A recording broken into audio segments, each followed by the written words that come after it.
সাল্লাল্লাহু আলাইহি ওয়াসাল্লাম বলেন, সাহাবীরা তোমরা কি জানো গীবত কাকে বলে? সাহাবীরা বললেন, আল্লাহু ওয়া রাসূলুহু তাআলা, আল্লাহ এবং তার রাসূল ভালোই জানে গীবত কাকে বলে। এরপর রাসূলুল্লাহ সাল্লাল্লাহু আলাইহি ওয়াসাল্লাম বলেন, যিকরুকা হাকা ইয়াকরা, তুমি তোমার ভাইয়ের ব্যাপারে এমন কিছু বলো যে কথাটা তোমার ভাই শুনলে তোমার ভাইয়ের অপছন্দ হবে, তোমার ভাইয়ের খারাপ লাগবে। কথাটা ভালো করে বুঝবেন। সাহাবীরা প্রশ্ন করলো, ইয়া রাসূলুল্লাহ গীবত কাকে বলে?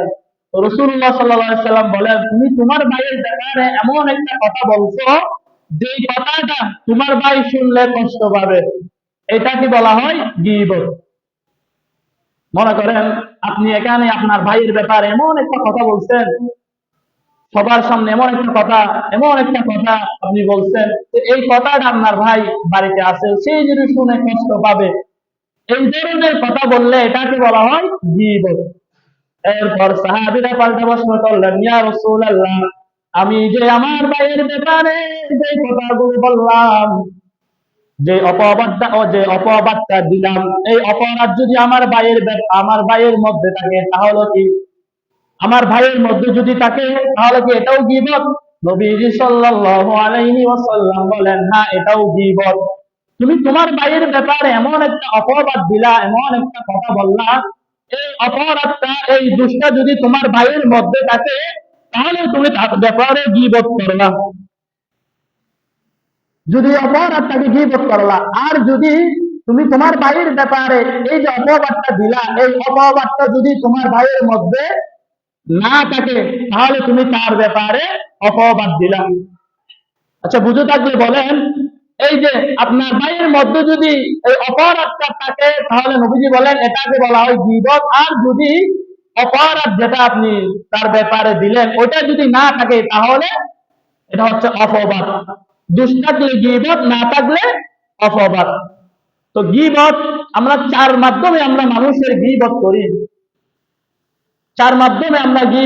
এক নম্বর আল গীবাতু বিল লিসানি, জিহ্বা দিয়ে আমরা গীবত করি। ভালো করে শুনবেন, আল গীবাতু বিল লিসানি, এক নম্বর হচ্ছে আমরা জিহ্বা দিয়ে মানুষের গীবত করি। দুই নম্বর আল গীবাতু বিল কলবি, কলবের মাধ্যমে আমরা মানুষের গীবত করি। তিন নম্বর হচ্ছে আল গীবাতু বিল ইশারা, আমরা ইশারা ইঙ্গিতে মানুষের গীবত করি। চার নাম্বার হলো আল গীবাতু বিল কিতাবি, লেখার মাধ্যমে মানুষের গীবত করি। বলেন আমরা কোন মাধ্যমে গীবত করি? চার মাধ্যমে আমরা গীবত করি। সবাই আমার সাথে বলেন, এক নাম্বার হচ্ছে আমরা জিহ্বার মাধ্যমে গীবত করি। বলেন, আমরা জিহ্বার মাধ্যমে গীবত করি। দুই নাম্বার হচ্ছে আমরা কলব দিয়ে গীবত করি। তিন নাম্বার হচ্ছে আমরা ইশারা ইঙ্গিতে মানুষের গীবত করি। চার নাম্বার হচ্ছে আমরা কলমের মাধ্যমে গীবত করি। তো এক নাম্বার আল গীবাতু বিল লিসানি, মুখ দিয়ে যে আমরা গীবত করি এটা আমরা সবাই জানি কিভাবে আমরা মানুষের গীবত করি। তো রাসূলুল্লাহ সাল্লাল্লাহু আলাইহি ওয়াসাল্লাম বলেন, কোন ব্যক্তি যদি মানুষের ব্যাপারে অকারণে অনর্থ কোনো কথা বলে, কোন মানুষের ব্যাপারে যদি কোনো ব্যক্তি অপবাদ দেয়, অকারণে অনর্থক কোনো কথা বলে, মনে করেন আমরা চারজন বন্ধু একসাথে বসলাম, তো সেখানে বসে আমরা আড্ডা দিচ্ছি, তো তখন আমি বলে ফেললাম যে অমুক ব্যক্তি এরকম এরকম। তো আমাদের মধ্যে একজন ব্যক্তি বলে উঠলো, হ্যাঁ তার মধ্যে তো এমন দোষ আছে। তো আর কিছু বন্ধুরা এরা বলতেছে, তুমি কেন তার দোষ, তুমি কেন তার গীবত করতেছো, তুমি কেন তার বিরুদ্ধে অপবাদ দিচ্ছ? তো তখন আমি বললাম এটা আমি এমনিই বলছি। এই যে এমনি বললাম এটাও কিন্তু গীবত। তো রাসূলুল্লাহ সাল্লাল্লাহু আলাইহি ওয়াসাল্লাম, বুখারী শরীফের হাদিস, এই হাদিসের মধ্যে আছে নবীজি সাল্লাল্লাহু আলাইহি ওয়াসাল্লাম বলেন, কোন ব্যক্তি যদি পরিমাণ চিন্তা না করে কারো ব্যাপারে অনর্থক একটা কথা বলে ফেলে, কোন ব্যক্তি যদি কারো ব্যাপারে অনর্থক অপবাদ, মিথ্যা একটা কথা বলে ফেলে, দুনিয়ার পূর্ব পশ্চিম যত বড় জাহান্নামের এই পরিমাণ গভীরতায় তার থেকে থাকতে হবে। বলেন নাউজুবিল্লাহ। কোন ব্যক্তি যদি কারো ব্যাপারে অনর্থক কোনো কথা বলে ফেলে এবং গীবত করে, দুনিয়ার পূর্ব পশ্চিম যত বড়, তার জন্য জাহান্নামের মধ্যে তার থেকে এত গভীরতার মধ্যে তার থাকতে হবে। এই জন্য দুনিয়াবি যতগুলা মজলিস আছে, আড্ডা মাস্তি যেগুলো আছে, ওইগুলা থেকে আমরা বিরত থাকবো।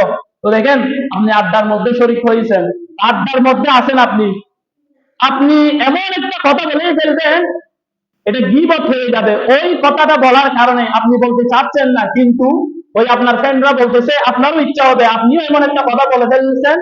এই কথা বলার কারণে আপনাকে দুনিয়ার পূর্ব পশ্চিম, দুনিয়ার যত বড় ওই পরিমাণ গভীরতা জাহান্নামের আগুনের মধ্যে আপনাকে জ্বলতে হবে। এই জন্য আমরা দুনিয়াবি যত মজলিস আছে ওইগুলো থেকে আমরা বিরত থাকবো। আমরা থাকবো ওয়াজ মাহফিলের যত মজলিস আছে, তারপরে মসজিদের মধ্যে ইস্তেলাহি বৈঠক হয়, সেখানে বসবো। না হয় তাবলীগের মধ্যে, জামাতের মধ্যে বিভিন্ন রকম আলোচনা হয়, সেখানে বসবো। এই জুমার নামাজে আলোচনা হয়, সেখানে আমরা বসবো। এইগুলাতে বসলে আমাদের ফায়দা হবে। আর যদি আমরা দুনিয়াবি যত আড্ডা মাস্তি আছে ওইগুলোর মধ্যে বসি, আপনি বলতে চাচ্ছেন না, তারপরে আপনার মুখ দিয়ে এমন একটা কথা বের হয়ে যাবে, ওই কথা বলার কারণে আপনাকে জাহান্নামের মধ্যে জ্বলতে হবে কিয়ামত পর্যন্ত। তো এই জন্য আমরা এইগুলা থেকে বিরত থাকবো। আল্লাহ পাক রব্বুল আলামিন আমাদের সবাইকে হেফাজত করেন, সবাই বলে আমিন। তো এক নম্বর হচ্ছে মুখ দিয়ে গীবত, আল গীবাতু বিল লিসানি, মুখ দিয়ে গীবত। তো দুই নম্বর হচ্ছে আল গীবাতু বিল কলবি, কলব দিয়ে গীবত। কলবের মাধ্যমে আমরা কিভাবে গীবত করি? কারো ব্যাপারে আপনার কলবের মধ্যে খারাপ চিন্তা ভাবনা আসলো, মানে মনে মনে আপনি কারো ব্যাপারে খারাপ চিন্তা ভাবনা করতেছেন।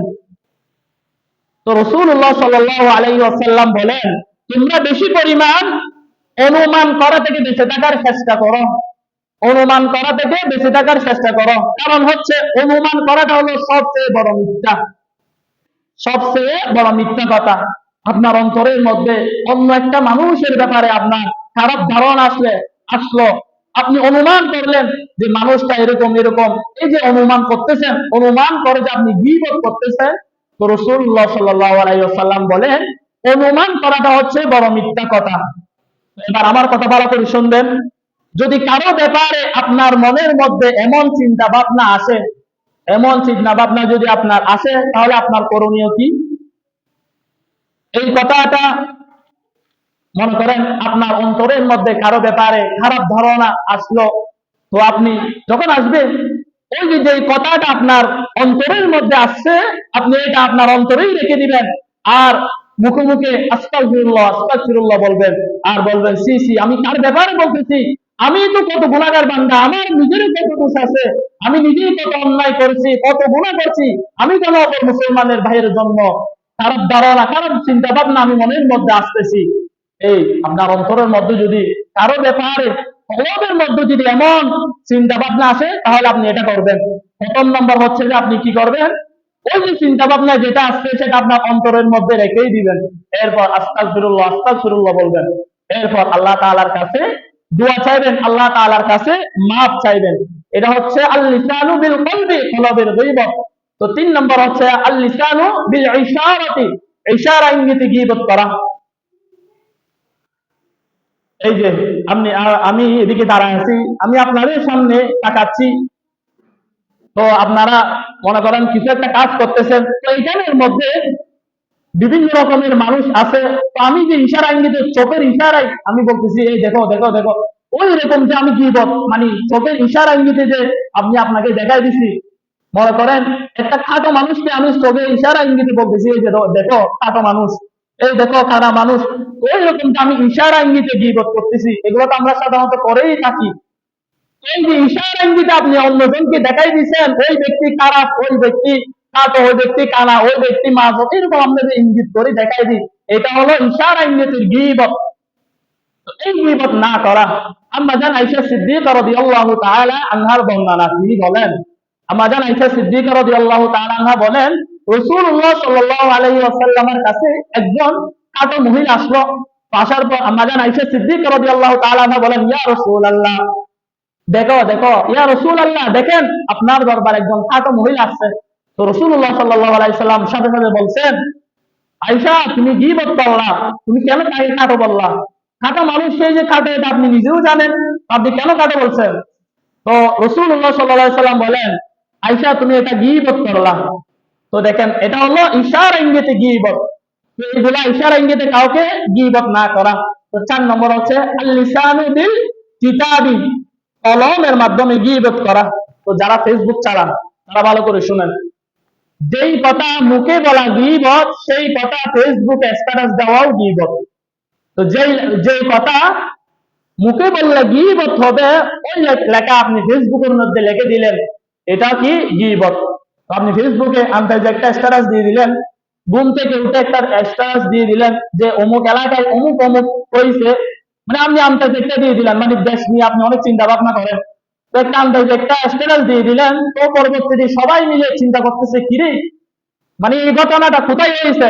তো পরবর্তী বিশ্লেষণ করে জানা যাচ্ছে যে কি এটা এখানে হয় নাই, সে আন্দাজেই নিছে। ওরা যে খুঁজতেছে, মানে আপনি যে অমুকের ব্যাপারে লেখছেন, কিন্তু মানুষ যখন তালাশ করতেছে তখন সে পাচ্ছে না। এটা হচ্ছে কি ফেসবুকে লেখা গীবত, মানে এটা হচ্ছে লেখার মাধ্যমে গীবত। তো ইমাম গাজালি বলেন লেখার মাধ্যমে গীবত হয়। কলম হলো দুই ভাষা এক ভাষা, কলম হলো দুই ভাষার এক ভাষা। মানুষ মুখে একটা ভাষা